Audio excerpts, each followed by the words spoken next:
We celebrate this year 800 years of diplomatic relationships between Morocco and the United Kingdom. The Deputy Minister and I have not been there for all of those 800 years, but the last three, when I've been in post, have been a time of very warm and growing relations between us, and we feel there is still more to do. At the heart of the relationship is not only an understanding of values. There's economic benefits to flow to our respective peoples. We believe there's more opportunity through investment. There is the G8 Deauville Investment Conference coming up in London just next week, at which you will be represented at senior level, which provides a further opportunity for Morocco to demonstrate the opportunities for investors to come to this country. And that economic underpinning is crucial for the development of the region, remains absolutely fundamental to the United Kingdom.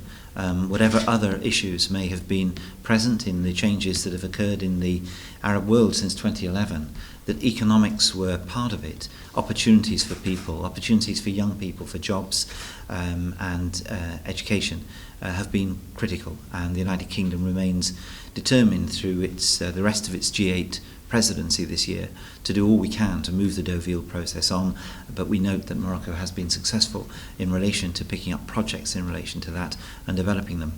On the politics, we welcome the increasing openness here.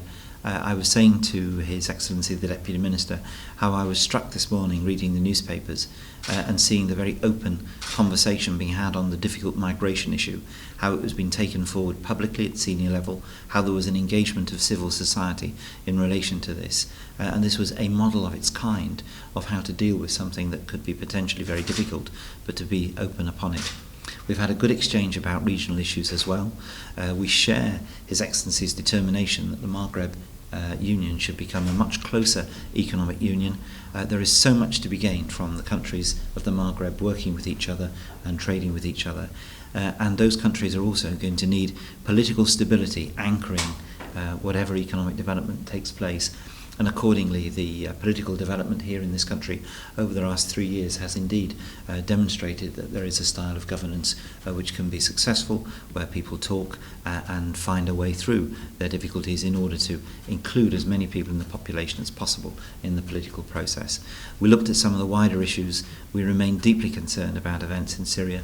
There must not only be the strongest possible response to the use of chemical weapons by the Assad regime, but the world has got to move very swiftly to see a conclusion of the conflict and to work continuously on the diplomatic efforts that need to be made through the UN, through the Joint Envoy of the Arab League and the United Nations, to do all in our power, because while the chemical weapons issue is dealt with almost as a separate issue, which is very important, making sure that the conflict stops so that the lives of people in Syria can return in some way to normal over the years is absolutely imperative. The humanitarian crisis is massive.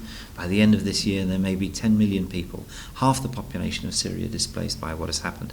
So the world needs renewed commitment in relation to that.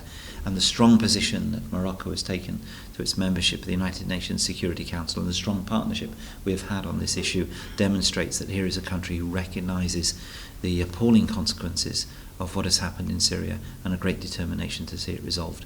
So, although again we might not be around for another 800 years, whilst we are still around together, I think the United Kingdom sees this relationship growing stronger based on pure, practical opportunities of economic delivery, but also a shared understanding both of each other and the region, which we hope is as valuable to the people of Morocco as it is very much to the people of the United Kingdom.